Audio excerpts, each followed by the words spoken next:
All right, let's get cooking. Welcome to the latest edition of Chin Check Sports Radio. I'm your host, JD. I want to thank you all for taking the time out to join us. And as always, we welcome any suggestions, feedback, comments, and criticisms, which improves the quality of our program, which ultimately improves your listening experience. Before we get started, I want to send all of you thank you for your tremendous support. People are slowly but surely finding out about who we are and what we do. They enjoy and respect the passion with which we speak. But as we always say here at Chin Check Sports Radio, we do this because we love it, as we are simply sharing our passions with you all as we continue to build our listening army to take over the world. Yes, we know we're a little bit late, a day removed from our Dallas Cowboys coverage, because you know that we are your go-to on YouTube for Dallas Cowboys coverage throughout the NFL season and any and all Cowboys news throughout the year. The 2023 Dallas Cowboys Week 4 dominant win at home against the New England Patriots. This is jump right into our numbers. Quarterback Dak Prescott, 28 of 34 attempts, 261 yards, 1 touchdown. Tony Pollard, 11 carries, 47 yards. Kevontae Turpin, 1 carry, 46 yards. On the receiving end, Jay Ferguson, 7 catches, 77 yards. Michael Gallup, 5 catches, 60 yards. Jalen Tolbert, 4 catches for 53 yards. CeeDee Lamb, 4 catches for 36 yards and 1 touchdown. On the defensive side, Leighton Vander Esch, 7 total tackles, 4 solo, 1 fumble recovery for a touchdown. Donovan Wilson, 6 total tackles, 3 solo. Damon Clark, 6 total tackles, 3 solo, 1 tackle for a loss. Jordan Lewis, 5 total tackles, 4 solo. Deron Bland, who was in the running for the NFC Defensive Player of the Week, to probably give it to Khalil Mack, 4 total tackles, 3 solo, 2 interceptions, 1 return for a touchdown. Osa Odighizuwa, 3 total tackles, 2 solo. Stephon Gilmore, 2 total tackles, 2 solo. Jaron Kearse, 2 total tackles, 2 solo. Neville Gallimore, 2 total tackles, 2 solo, 1 tackle for a loss. Wanye Thomas, 2 total tackles, 2 solo. Malik Hooker, 2 total tackles, 1 solo. Dorrance Armstrong, 2 total tackles, 1 solo. Marquise Bell, 2 total tackles, 1 solo. Michael Parsons, 2 total tackles, 1 solo, 1 tackle for a loss. Dante Fowler, 1 total tackle, 1 solo, 1 sack, and 1 tackle for a loss. No, I'm sorry, 1 sack. And he also forced a fumble. Sam Williams, 1 total tackle, 1 solo, 1 sack, 1 tackle for a loss. Big Jonathan Hankins, 1 total tackle, 1 solo.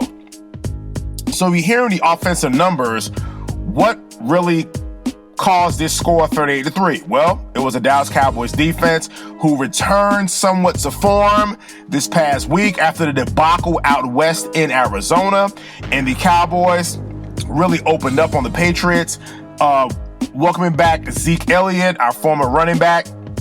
It's never good to see Zeke. Of course, we felt his time in Dallas was done, but of course he landed on his feet with the Patriots, so we're definitely not mad about that. Of course, Dak and Zeke were best friends, and they're probably still best friends, but that's just the nature of the NFL. So pretty much the floodgates opened when the Cowboys, Dante Fowler caused a strip sack fumble of Mac Jones that was scooped up by Leighton Vander Esch and scored for a touchdown. So that was good. Deron Bland, again, we mentioned his name when Trevon Diggs got hurt and went down with the ACL, how he'll be called to step up. He had an excellent rookie season last year, so we figured he was going to be the ones that kind of needed to step up in his place, and he most certainly did. Again, 2 interceptions and 1 return for a touchdown. So definitely an excellent game. The Cowboys defense did what they were supposed to do. However, you know that we do not gloss over wins, nor do we overreact to losses. Red zone. Problems again reared its ugly head for the Dallas Cowboys. The Cowboys, offensively, they can march and move the ball up and down the field, but for some reason, they get into the red zone, and the offense, the vehicle just does not turn on, stalls out, and comes to a complete stop. So they kicked a bunch of field goals when in fact it should have been touchdowns. That is now a problem. It is week 4 in the season. That is now a problem, and that's a problem that should be rectified. I don't want to hear we have to get better. I don't want to hear I need to make plays. Get it done. It's that simple. Get it done. You want to be seen as one of the top teams in the NFC, and let alone one of the top teams in the league, you're going to need red zone production. It's just that simple. When you go up against the Kansas Cities of the world, you're going to need the red zone production. When you go up against the Philadelphias of the world, they score points, you're going to have to score points. Field goals is not going to make it. So Mike McCarthy, Dak Prescott, just get it together. I don't want to hear we have to get better. I just don't care to hear that. Make it happen. Also, has anybody noticed that Stephon Gilmore isn't quite looking the same? There was one play where he was beaten, and Mac Jones, clearly with all the pressure in his face, pretty much was I don't want to say seeing ghosts, but he pretty much rushed the throw. So what I'm seeing from Stephon Gilmore, and I mentioned this some of the previous games, he gave up the lone touchdown against the Jets, had a horrible game against Arizona, was beat a couple of times, in the game against New England. So Stephon Gilmore is just something to keep our eye on. Malik Hooker had a couple of iffy plays here and there. Don't know what exactly, what he was doing there. The run defense, we definitely thought showed up, holding the Patriots to 53 yards rushing. So clearly the run defense that received well-deserved criticism clearly got themselves together.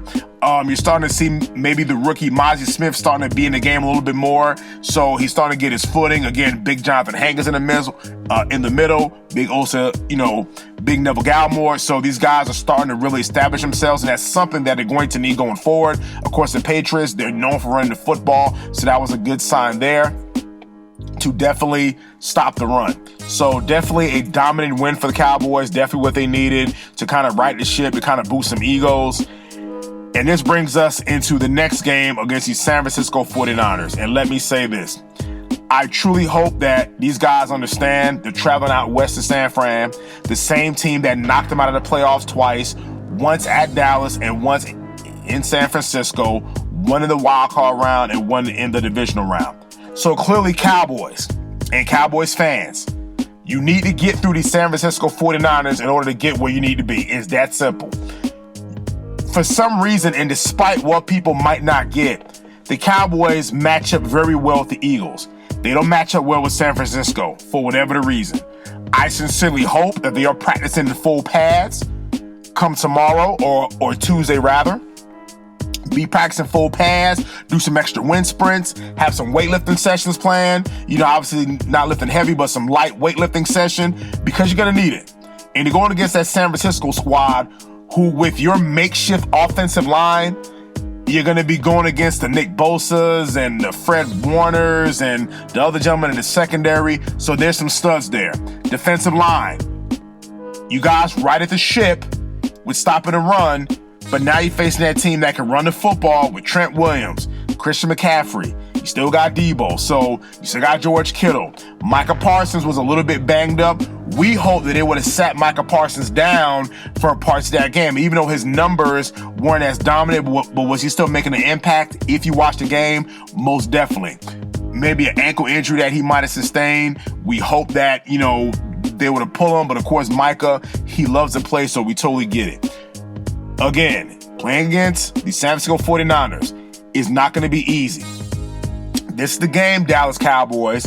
If you want to announce to the football world that you've arrived and things want to be different, this is a game that you want to win. I'm not going to say it's a must win. I'm not going to say the Cowboys lose. The season is over with because, of course, it's a long season and it's a marathon, not a sprint.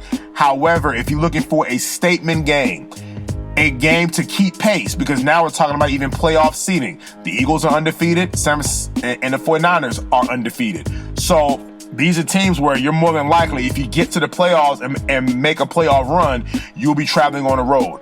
But regardless, whether the game is in Dallas or San Francisco, you need to come with a good showing against this team. Dak Prescott, whatever the announcer asked you last week about how did you feel walking off and you were, quote, pissed off by the question, yes, you need to be pissed off because you played heavens awful. So let's call it what it is, but no need to revisit that. We broke it down in the review of that game. We are definitely excited. Again, it's going to be Sunday night. The football world is definitely going to be watching this game. And again, Cowboys, get your minds right. Be practicing at full pads. Definitely eat some good meals throughout the week. You only be hanging out and partying in Dallas, because you guys better pack a lunch, because you're going against a San Francisco 49er team who is built to go. They ain't built for show. They're built to go. So let's just call it for what it is. So we definitely hope for the best. Cowboys, go in there, do what you have to do, rattle Brock Purdy a little bit. Let's really treat him as a second-year quarterback. Let's have him figured out. Dak Prescott, you're being paid top dollar. These are the games that you're going to have to perform against top defense. Everything is not going to be perfect, and everything has the chips have to fall where it may. You have to suck it up, make plays, run the football if you have to. Don't have any dumb turnovers. Defense, and ironically, the defense played very well in the playoff game last year.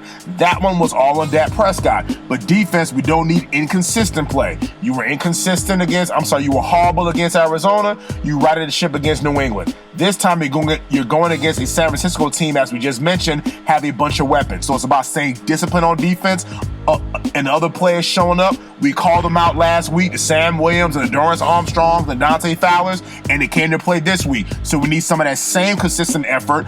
Don't be so Micah Parsons reliant, and let's make it happen. So until the next time, it's Chin Check Radio, signing out.